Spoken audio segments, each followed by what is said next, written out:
Thank you for calling the Islamic Information Line. How may I help you? I did have a question. Do you answer questions Yes, yes, we do. about jihad? Is jihad based on the Quran? Yes, jihad It is. is mentioned in the Quran multiple times, and it's also mentioned in the narrations of the Prophet, which we call hadith. But I have to get comfort with jihad. Jihad is something that is very questionable in terms of their Mm-hmm. basing it on the Quran, and it's Mm-hmm. just very disturbing that this violence is based on the Quran, and it doesn't make any sense in today's times. So I have to need some answers on that. I think, Mr. Custom, I really appreciate your call, and I think that when you have time and you do call back, that when you actually understand what jihad is, people name their daughters jihad. When you understand what jihad actually is, it's not what people are purporting in the media that, jihad is this senseless violence against anybody innocent. Jihad is when a man stands by his house and protects his family from an enemy. That's jihad. Jihad is an honorable thing in Islam. People, so much But so it that people means name their violent. children. It seems It's the not. word jihad means violent. No, That's what no. Actually, that's a slight misconception. Jihad does not mean violence. Jihad actually means a struggle. So for Muslims, it's two kinds of struggle. It's an internal struggle because we're on jihad with our desires, right? Because we're not permitted to do certain things like drink alcohol, steal, fornicate, all of these things. So Muslims are on this constant struggle, this constant jihad. It's a struggle. It's a fight within yourself. And also a fight externally for an oncoming enemy. A person, what do you call a man who, if someone comes with a gun to attack his family and he stands out and he defends himself, even if that defense of his family will lead to the harm of the people, the aggressor. Wasn't 9/11 jihad? We were the infidels, and they were against Americans, so they used jihad and went to Allah. They felt doing this, they would go to Allah. This is very disturbing. And this That is is reason very. why. It is very disturbing, but in that same kind of understanding, people who took part in the Crusades believe that they were killing the infidels. The word infidel was actually coined during the Crusades to describe the Jews and the Muslims who were pagan. So instead of calling them pagan, because obviously they believed in God, the Christians coined a word that described them as infidels and killed them, and people believe that there was a reward. So it's not the teachings of Christianity, of course, to kill innocent people and that you'll be rewarded, but people do, for political, for economic, people don't fight wars because, you believe in a different religion. They fight wars because they want your land, they want your money, they want things from you. Every time Muslims get angry, they institute jihad. The Turks during World War I instituted jihad. You mentioned the Crusades. It just seems again, and even today in Afghanistan, the Muslims are instituting jihad. It just seems an ongoing process of violence, and it doesn't stop. It just continues, and that's very disturbing. It's not. I mean, the thing is, like, that is the way. If you were to just watch and see what is going on in the media and what kind of information is coming to us about people. But if you think about it, like, just you live in the States, obviously, so do I. In the past month, there has been a couple of mass murders. Just somebody just randomly going to a place and just shooting people. Yes. Two of those times, the last time at that Sikh temple, this is a white supremacist. He believes that he was better than people because he's white. Before that, God knows what he was thinking, to shoot up people at the movie theater. The Ku Klux Klan. The Ku Klux Klan is, if you actually go to their website, they want to bring the Bible back. That's their kind of thing. They believe that, that white is better. I mean, they say, well, Jesus was white, and this is a person that God, in their belief, was God sent, came down on earth in this form of a white man. So now we're going to be against the blacks, and they, what people did to the blacks for so long, because of that particular understanding that they use the Bible to justify. So what I'm saying is, it's not that Islam teaches this violence and killing innocent people. I mean, there was a time in a time of war, where the Prophet Muhammad walked by and he saw a woman. She was dead on the ground, from the other side, the enemy. And he stopped and he said, how did this woman die when she's not armed, she's not fighting, she's not a soldier? The only thing that, she was just from the other side. But she cannot be killed because she's a civilian. And so even in times of war, Muslims have this specific criteria that they have to meet. They can't just go and, even in war, go kill random people. No, they have to be people who are armed, who are fighting them in the war. So when you come to actually understand what Islam teaches, just like we already know what Christianity teaches. Now, when someone like a close family member says, oh, hey, I'm doing this because we're bringing the Bible back and all this, you're like, no, that doesn't make any sense. You're full of it. You're just using the Bible and using this understanding of God to further your agenda. You can say that clearly with confidence because you know what Christianity teaches. But the problem is, people don't know what Islam teaches. It's a relatively new religion for the West, and they've only heard bad things. So then you think, oh, okay, then these people, these very small minority of people, are the ones that represent the religion. They're the ones that are doing good, and the billions, we're like, I guess, a little bit over 1 billion people. The millions and hundreds of millions of other Muslims who aren't doing that, those are like the bad Muslims, or the ones who aren't. Well, that's the question. If they want to build a mosque here downtown in Manhattan, and there's a lot of disagreement that where the World Trade Center is, it's no place to build a mosque here. So there's still that fear. The Muslims haven't really caused a peaceful environment for the mosque to be built. There's a fear that they could use this as a training ground for terrorists. It's what do you call a Muslim school that teaches young people? What's the word for that? Well, the word actually is a madrasa, but the madrasa is a what's school. it called again? What's it called? It's called, they call it a madrasa, but it's actually, the word is madrasa. Madrasa, right. Yeah, the New Yorkers feel that the mosque will be used as a madrasa to train young people to become terrorists, and that is the big problem. And it doesn't seem to be going away. There's a lot of fear here near the World Trade Center. So. No, you know what the thing is, though, there was a mosque inside the World Trade Center. There was a room set aside for Muslims to pray. And Muslims died in the World Trade Center working their regular jobs. It wasn't just the Christians and the Jews and the atheists and all the other people. No, it was also Muslims who died. So the whole country was attacked. There wasn't hey, no one called all the Muslims and, hey, guys, leave because we're coming down. No, every single person was attacked. I do agree with you that there is a fear of Islam. There is a definite fear because now, people, do you agree that madrasas are used for training ground for young people to be terrorists? Do you agree or disagree on that? I will have to disagree, and the reason why is number one, obviously there could be certain schools or certain areas where people are trying to do that. No doubt, of course. We're over 1 billion people. You're not going to have, we're not all angels. However, that's not a madrasa in Arabic. Like if you were to move to any Arab country, all the Christians, all the Jews, all the atheists, they all go to a madrasa. A madrasa is just a word for school. Just a word for school. So everybody goes to a madrasa. Now, there are some madrasas that are just religiously oriented. So basically they teach memorization of the Quran, they teach Islamic studies.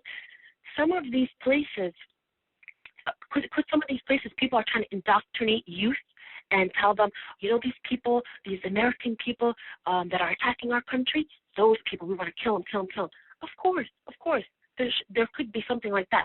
But to say that this is what the mosques in America are doing, or the mosques, or the majority of mosques in Arab countries are doing, that's a falsehood. And the thing is, with this hotline, not only do we answer questions and also give out free information, we also invite people to come to the mosque. So if there's a mosque next to you and you kind of feel uncomfortable going there by yourself, understandably, I would be uncomfortable going anywhere by myself, really, we'll actually get someone to help you, to meet you there and take a tour of the mosque. Come, listen to the sermon on Friday. They're open. They're on YouTube. The sermons are on YouTube. Well, it's going to be a long road. I think to convince New Yorkers about Muslims is going to be a long journey. There's still healing, and as long as we hear Muslims in the newspapers committing violence, the healing is going to take much longer. I don't know what it's going to take to convince Americans that Muslims are peace-loving, but they continue in the headlines. For some reason, they're still in the headlines on negative issues and very rarely on positive, and that doesn't seem to help the Muslim cause. And I don't know. Maybe if we get a Muslim president, I don't know, but I don't think is going to fix anything, because normally presidents, everyone's bashing them left and right. But I do feel that getting to know each other. God says in the Quran, we believe, that God created us into different nations and different tribes, different people, so that we may get to know one another, and so that God may test us in how we deal with each other. So I think... I think that the 9/11 has been the cancer for the Muslim religion. There's no question about it that those 3,000 people has been a malignant tumor for the Muslims, and it's still to this day very difficult. There's still suspicions at airports. If you're sitting next to somebody in a train, and or people in a flight, they see a Muslim sitting there, they all are suspicious. There's still, and it's too bad, and it hasn't gotten better. Actually, the fear, even I personally fear, like when I'm in the subway, and I hate to say, I see two Muslims acting suspiciously, I get off the train. I just don't want them, because they're liable of blowing up the train. Like in London, Muslims blew up a train. So they don't value life. They will sacrifice their life to Allah for some ridiculous reason, but they will kill hundreds of people for their jihad. It's just a very disturbing. I can go to a mosque and be persuaded, oh, they're nice, but I go into a train or an airplane, I'm sorry, I'm going to have to change the flight, and I'm with you. And I appreciate your honesty, because some people aren't honest like that. But I do want to mention one thing. For example, the man in Norway, that Breivik guy that is now on trial. He was what was he, Muslim? No. He was an anti-Muslim Christian. In his document that he wrote, like a 100-page document, he mentioned Jesus Christ. He mentioned that he hates Muslims, that they're violent people, and he went and he shot up all of these kids. Now, if you notice on the coverage, when you watch it on the news, how many times did they mention he was Christian? They had to mention it because the man wrote about Jesus, and he's obviously a Christian, but that's it. Now, no more mentioning of him being a Christian. But when a Muslim does anything, even if a Muslim man kills his wife because she's cheating on him, he's not even a practicing Muslim. That's a very good point. That is a very good point. They rarely mention he was a Christian. That's very interesting, because we have the Pope. I'm Christian. We have the Pope and the Vatican, and that seems so nice and holy.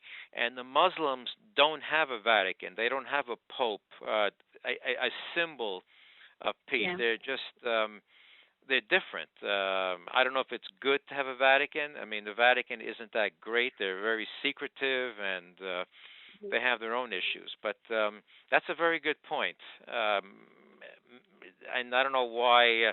In general, I think religion has caused more death than anything else. There's no question about it. If the world had no religion, we may have a peaceful existence. I think religion has been more fatal than wars all put together. It's very sad on that. You know, I mean, I thought it gets religion a bad would rap. create what? Religion does get a bad rap, but there were communists and atheist organizations that did, Yeah. that didn't believe in God, but wreaked havoc on the world. I think violence is as a result of greed, as a result of revenge. Religion actually tries to tone those things down. Religion tells you, regardless of what religion you are, actually the Judaic and the Christian faith, because some religions don't believe in afterlife, it tells you if you don't get caught for your crimes now, guess what? There's going to be a judgment day. There's going to be a day when everything that you've done, you're going to be called into account for. So no, it tones you down. I think what happens when you have like people that don't really understand their religion, you can whip them up. You can whip them up into a fury and just say, hey, look what they're doing. Look what they're doing. God will reward you if you go fight them. And what happens is you end up going to fight in ignorance. But, so yeah, you know what? This hotline is a way to try to kind of tell people, hey, you want to learn about Islam? Call us up. Yeah, you want to go to a mosque? Let me ask you, what's your background? Are you a professor or something? What's your background? Well, I'm a pharmacist by trade, I guess. You're a profession. A pharmacist. A pharmacist? Yes. Interesting. And you're a full-time Muslim religious person? Oh, well, I'm a full-time Muslim, yeah, but I mean, this hotline is basically run by volunteers. So we take calls. So you're dedicated to restoring the reputation of Muslim. That's your dedication. You want to restore the truth about Muslims. That's your passion. Yes, and from just working as a pharmacist, I get to deal with a lot of people, and people who are normally sick and normally need help. And my understanding is, people are good. Essentially, people are good. There's a few crazy ones of us, both on both sides and all sides. That's a very good point. But today we have less good people. As time goes on, there's less good people and more, as you mentioned, violent and greedy and angry people. The world is deteriorating. There's no doubt about it. As you go here in New York, there's more anger and violence, more guns and greed. It's just out of control. It's very scary. Yeah, it's scary. And it really is scary, especially when I watch the news, and all I see is just right now. I was reading the news in Texas A&M. They have a guy who's just. I mean, what's going on? What is going on? But so I don't know. I don't watch the news because it's violent, and I don't want to see police arresting or guns. I'm not interested. It just is not. It's not enlightening to see all this. It's just very sad. You're how long are you married? How long you been married? 3 years. You see, you represent a decent Muslim American citizen, and it's too bad that maybe you don't run for office. I think that the more people like you who go out into the public forum and start persuading people of the goodness of Muslims, that's what we need. Instead of more bad news, we need good people like you, a pharmacist, and working on the goodness of Muslims and the good things they do. I think that's going to help. But you don't see too many Muslims in the public sector. Maybe they just don't want to, but that may be necessary. Yeah, you're right. I really appreciate your kind words. But you're right. We do have to be, we've been to ourselves thinking, we just want to, worship, and worship God. But the thing is, we do have to reach out more. And this is an attempt to it. You have to. Yeah. So, I mean, thank you for your kind words. You have a long journey, and here I am. I'm not a Muslim. I want to understand them, but I'm surrounded by so much fear that and there's no one to turn to. I can't turn to my congressman. I can't turn to anybody because they just don't have the answers. And here we have you on a toll-free numbers. Where are you located? We're based in New Jersey. You're in New Jersey. Yeah, Somerset, New Jersey is where we have an actual building. We have events there, things like that. We're part of an organization called ICNA. Islamic Circle of North America. It pretty much, we have conferences yearly for Muslims. The last conference was about Sharia. We actually, they invited, people from the law enforcement, from, the local governments to kind of help teach people what we Muslims believe about Sharia, because all the people that are saying, they want to implement Sharia, and they say, okay, well, give us an example of how any Muslim tried to implement Sharia. They say, well, we don't have an example yet. So. Well, I think you have to go out to the public. Maybe have is there like a calendar of events, any activities that is there a list of things that the community can get involved in? Yeah, there is. We actually, this is the month of Ramadan, so it's like a whole month. Maybe your friend probably knows. Is taking part. Yeah. So we have like a lot of mosques are doing interfaith dialogues. They're inviting people over to see how it's done. Talking about mosques, didn't they burn a mosque somewhere in Missouri somewhere? Joplin, yeah. Mm-hmm. Where was it, in Missouri? Yeah, I think Joplin, Missouri. I see, that's a shame. You had probably a white supremacist or some bigot decided to burn the mosque. You see, again, because people just are ignorant, they don't know, and they're afraid that the mosque may be a madrasas, a training ground. Mm-hmm. How do you pronounce the word madrasas? It's Madrassa.